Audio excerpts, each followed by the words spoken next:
Welcome back, everyone. Well, the watchdog is in the house.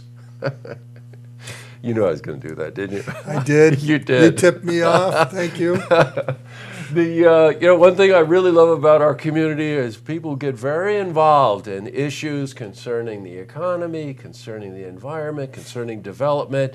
We got a real nice check and balance system. And Mark Westcott, my guest, is a frequent guest here on Look TV because there's always a lot of issues, especially in Warren County, that I always like you to know more about.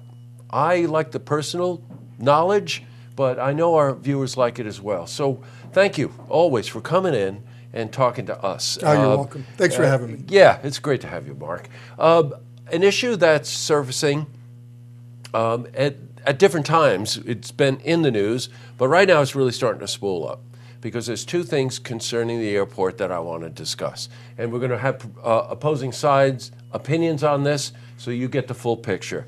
But let's talk about the airport. It was probably about 5, 6, maybe 7 years ago that Skimmerhorn got involved with the airport. That's correct. He got involved, I think, primarily because for his own personal needs. But that sort of expanded, and I don't know if I've got the term right, but a FBO, a fixed-based operator, is a position that he sort of took on to make certain that the airport was maintained properly and that if there was maintenance issues or whatever the issues were, operating issues, that airport was going to succeed. Right. Is that true? Well, yes. Rich is called the FBO, the fixed-based operator. He signed the first agreement with the county. Warren County is the owner of the airport. Right. So it's a contract that they have with Rich Skimmerhorn. That first was executed 7 years ago and renewed about 2 years ago. So yes, been about 7 years. And in that time, how's he performed, or his company?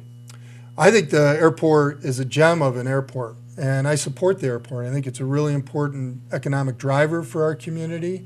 The two issues that I have are not Rich Skimmerhorn related. They're related with the county and the way the county manages it. Mm-hmm. Right now, there's a $650,000 deficit at Warren County Airport, whereas at Saratoga Airport, which gets 3.5 times the traffic, has a $15,000 annual deficit. That was just confirmed by our Warren County EDC that did a report on different airports. So issue number one is the expense that the Warren County taxpayer is paying for out at the airport. That needs to come down.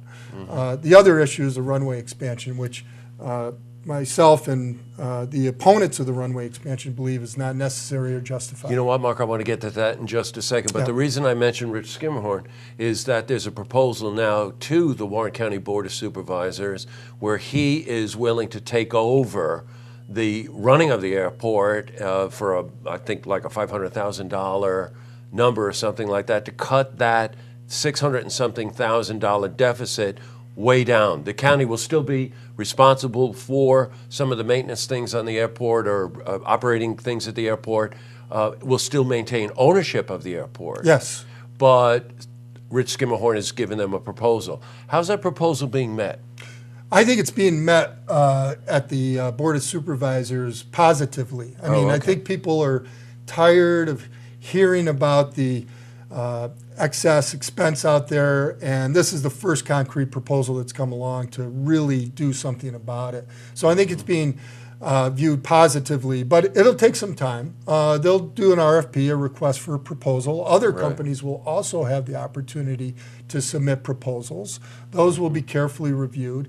It will need to be vetted. The county will have to make sure all the right provisions are in any agreement to make sure that, for example, the balloon festival. We want to make sure that the balloon festival still goes off without a hitch. Mm-hmm. So things like that. Is there any opposing view to that? Well, I've heard some opposition to it, but I don't think people have all the facts right now. Okay. So I think that there will be some opposition to it, but all in all, I've heard nothing but very positive things. I met with a pilot, a general aviation pilot today, who had some concerns about it. So I suggested that this person get those concerns into the county, and they need to be addressed for the general aviation pilots that are out there. Those have to be addressed as part of this problem. Okay, so that brings us to the second topic, which is airport runway extension. It's currently at about, the length of the runway in Warren County is about 5,000 feet. Right. If I've got it correct, that beats Saratoga by about 400 feet. Saratoga, I think, is 4,500, 4,600 in length. Considering during track season when air traffic is the highest, Saratoga lands about 3 to 1 in terms of the number of jets that come in there. I think that's 300 and something as opposed to like 80 something for correct. Warren County. Yeah. The major aircraft that fly into Warren County need 5,000 or less. What's going on with this extension?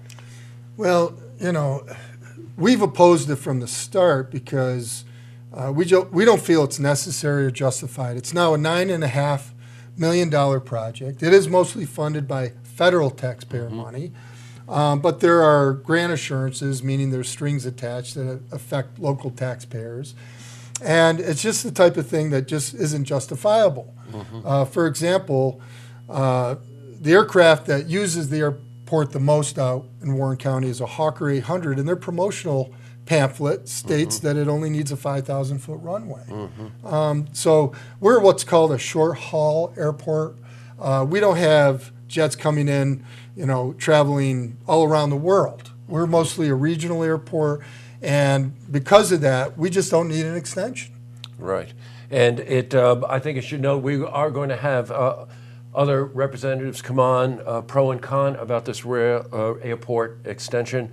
But a budget currently at $9.5 million, which was approved by the Warren County Board of Supervisors, right? Yes. It's still subject to review by the DEC, the EPA, the Army Corps of Engineers, and if history proves itself correct, that $9.5 million budget will vanish. That'll be $15 million before you even know it. Now, I'm not saying that's a fact. I'm just saying that given the history of the way you get involved with some of these large organizations that come in and do all of these field tests and all of these other things, I'm not actually certain that that's a real number. We've asked for clarity on it. You know, Yeah. Let's get an update. It was originally an $8 million proposal years ago, and it's never been updated. We just heard in January there's another $1.5 million that they announced, making it $9.5 million. So we just said, just be clear. Let's get an update on what the budget actually is. Yeah, I've got it. Well, Mark, thanks as always for coming in. That term watchdog is a very revered name for somebody like me. I just really feel that check and balance in our government is so important, and that the citizens always need to know both sides of an issue to make an informed decision. And you're really so much a part of that. I love it when you come in. I love talking with you. Great. So, Thank you, Jesse. You're welcome, Mark. Thanks for coming in. You got it. To see this interview again, you can head to our website, looktvonline.com.